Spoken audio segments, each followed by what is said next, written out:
आखिरी प्रयास। हेलो दोस्तों, मैं आ गया हूँ आपका दोस्त एक नई कहानी के साथ। दोस्तों, अगर मेरी ये कहानी आपको अच्छी लगे तो इसे लाइक शेयर कमेंट्स ज़रूर कीजिएगा दोस्तों, और मेरे चैनल को सब्सक्राइब कर लीजिएगा दोस्तों, और बेल आइकॉन दबाना मत भूलिएगा दोस्तों। चलिए कहानी शुरू करते हैं।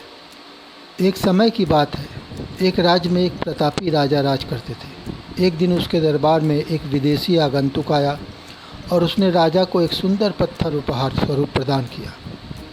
राजा वह पत्थर देख बहुत प्रसन्न हुआ। उसने उस पत्थर से भगवान विष्णु की प्रतिमा का निर्माण कर उसे राज्य के मंदिर में स्थापित करने का निर्णय लिया और प्रतिमा निर्माण का कार्य राज्य के महामंत्री को सौंप दिया।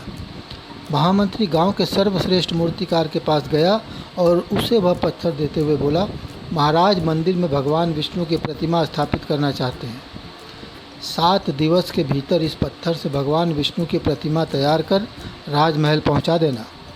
इसके लिए तुम्हें 50 स्वर्ण मुद्राएं दी जाएंगी।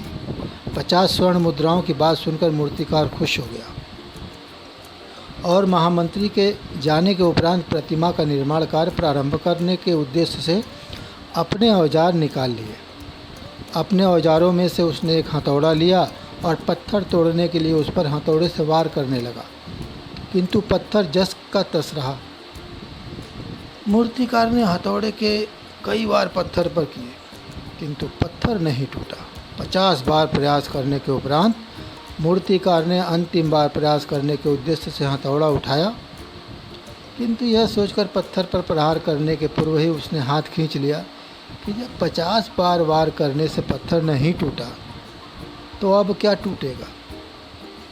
वह पत्थर लेकर वापस महामंत्री के पास गया और उसे यह कह वापस कर आया कि इस पत्थर को तोड़ना नामुमकिन है, इसलिए इससे भगवान विष्णु की प्रतिमा नहीं बन सकती। महामंत्री को राजा का आदेश हर स्थिति में पूर्ण करना था, इसलिए उसने भगवान विष्णु की प्रतिमा निर्मित करने का कार्य गांव के एक साधारण से मूर्तिकार को सौंप दिया।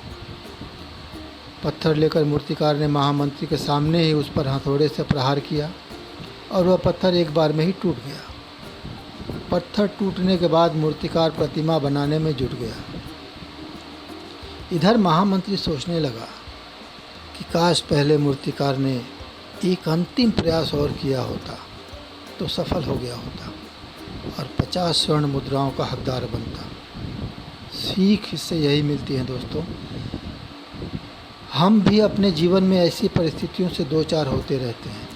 कई बार किसी कार्य को करने से पूर्व या किसी समस्या के सामने आने पर उसका निराकरण करने के पूर्व ही हमारा आत्मविश्वास डगमगा जाता है और हम प्रयास किए बिना ही हार मान लेते हैं। कई बार हम 1-2 प्रयास में असफलता मिलने पर आगे प्रयास करना छोड़ देते हैं, जबकि हो सकता है कि कुछ प्रयास और करने पर कार्य पूर्ण हो जाता या समस्या का समाधान हो जाता। यदि जीवन में सफलता प्राप्त करनी है तो बार बार असफल होने पर भी तब तक प्रयास करना नहीं छोड़ना चाहिए जब तक सफलता नहीं मिल जाती। क्या पता जिस प्रयास को करने के पूर्व हम हाथ खींच लें वही हमारा अंतिम प्रयास हो और उसमें हमें कामयाबी प्राप्त हो जाए। तो दोस्तों, आपका बहुत बहुत धन्यवाद, आपने अपना अमूल्य समय देकर मेरी इस कहानी को सुना। तो दोस्तों, मेरी इस कहानी अगर अच्छी लगी हो तो मेरे चैनल को सब्सक्राइब कर दीजिएगा और बेल को आइकन मत दबाना भूलिएगा दोस्तों, ताकि मैं और भी कहानियाँ दे सकूं। धन्यवाद। जय भारत, जय।